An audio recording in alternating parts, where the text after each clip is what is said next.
وَقَضَىٰ رَبُّكَ أَلَّا تَعْبُدُوا إِلَّا إِيَّاهُ، فیصلہ کیا تیرے پروردگار نے کہ عبادت نہ کرو مگر صرف اس کی، صرف اللہ سے مانگو. یہ حکم ثانی ہے.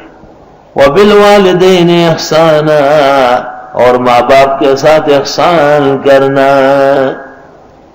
احسان کا کیا مطلب؟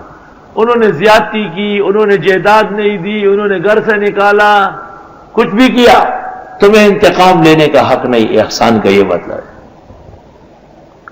احسان اس کو کہتے ہیں کہ رہائش کے لیے گھر، استعمال کے لیے کپڑا، ضرورت کے لیے نفقہ، یہ تو بیٹے یا بیٹی جو متمول ہو فرض ہے ماں باپ کے لیے. احسان یہ ہے کہ ان کو نفلی حج پر بھیجو، عمرے پر بھیجو، ان کو پیسے دو، ان کو پیسے دو کہ تم تقسیم کرو خود. حدیث میں ہے کہ نیک اولاد ماں باپ کے دوستوں کے ساتھ برتاؤ کرتے ہیں ان کے مرنے کے بعد. اللہ وفی حکایت غریبہ. ہمارے والد صاحب کے ایک دوست تھے، ان کو شیخ صاحب کہتے تھے کیونکہ وہ داڑھی بڑی رکھ چکے تھے. کیونکہ ایک زمانے میں ان کے اور ہمارے کچھ زمینیں اکٹھی تھی، بہت جان پہچان، غیر معمولی تعلق. تو میں ایک دفعہ جہانگیر گیا، ان سے نہیں ملا. جب یہاں پہنچا تو والد صاحب کو خواب میں دیکھا اور مجھے کہا کہ شیخ صاحب سے نہیں ملا. میں نے کہا کہ نہیں، کہا آئندہ ادھر آنا نہیں. میں جب خواب سے بیدار ہوا سخت خفا ہوا، بس زور کی نماز پڑھ کر جو گاڑی چلنے والی تھی اس کو پکڑا. اگلے دن جہانگیر اترا اور سیدھا ان کے گھر گیا. تو اس نے کہا آپ تو گئے تھے، پھر کیسے آئے؟ میں نے کہا بابا جی نے خواب میں آ کے تنبیہ کی ہے. سبحان اللہ. اللہ. ہمارے استاد محترم مولانا لطف اللہ صاحب رحمۃ اللہ علیہ، حضرت کے مزار پر جاتے ہی میں پیش ہوتا ہوں، فاتحہ پڑھتا ہوں. تو ایک دفعہ ایسا ہو کہ 2-3 دن وہاں مصروف رہا، مزار پر نہیں گیا. تو حضرت نے خواب میں کہا کہ آئے تو کافی دنوں سے لیکن ادھر نہیں آیا. میں یہ خواب جیسے ختم ہوا فوراً روانہ ہو گیا. احسان کا خیال رکھنا. توحید کا یہ مطلب نہیں کہ بزرگوں کی توہین کرو. توحید کا یہ مطلب ہے کہ اللہ کی عظمت کا خیال رکھو اور اولیاء اور بزرگوں کو ولی اور بزرگ مانو، ان کے حقوق و آداب کی پاسداری کرو. اما یبلغن عندک الکبر، اگر پہنچ جائے تیرے ہوتے ہوئے بڑھاپے کو ان میں سے ایک، او کلاہما، یا دونوں.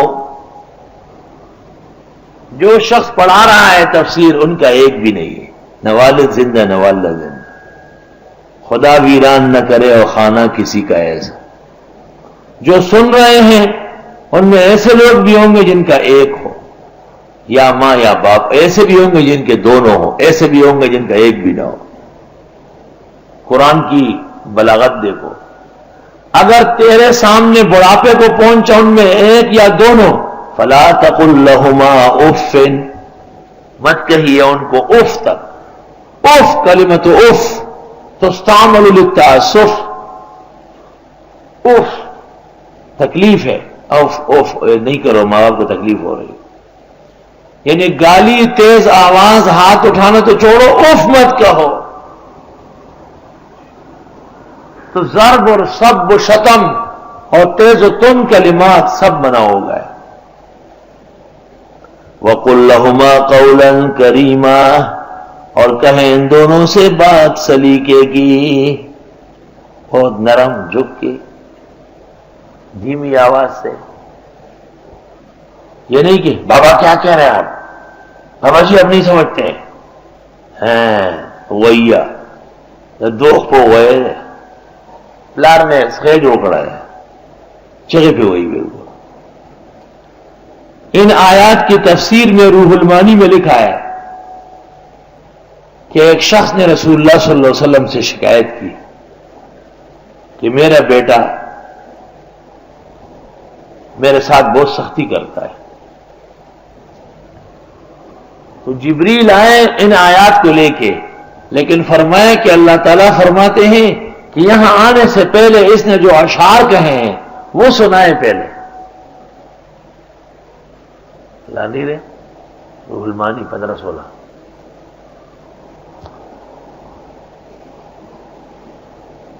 وہ شخص حیران ہو گیا کہ وہ اشعار تو میں نے راستے میں آتے وقت کہے ہیں.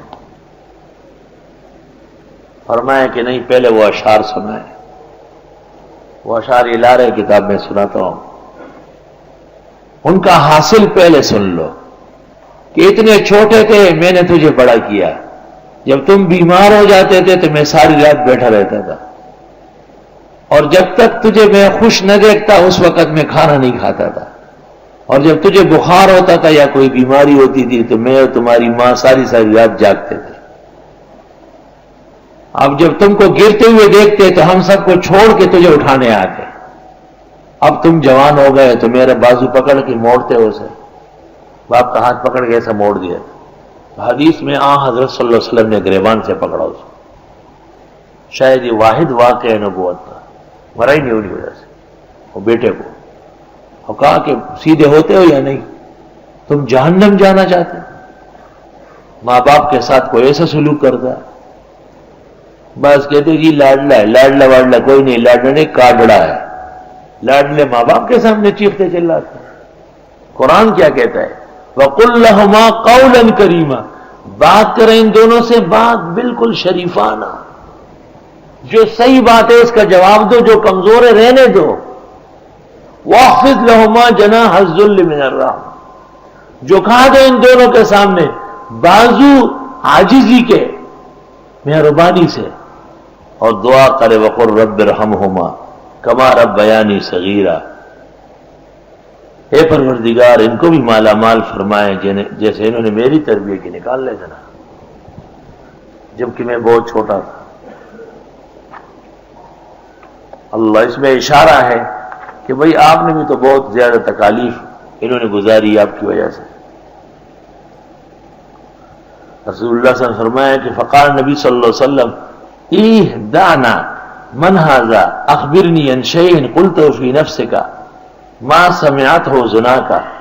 فقال الشیخ والله یا رسول اللہ ما يزال الله يزيد لنا بك یقینا لقد قلت في نفسي شيئا ما سمعته زنایا.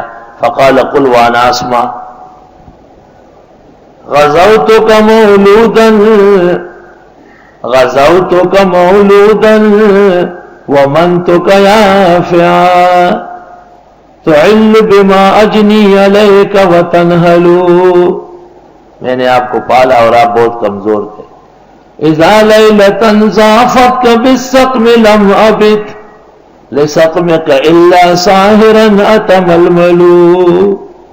جس رات کو تجھے بخار ہوتا ساری رات ہم بے چین رہتے.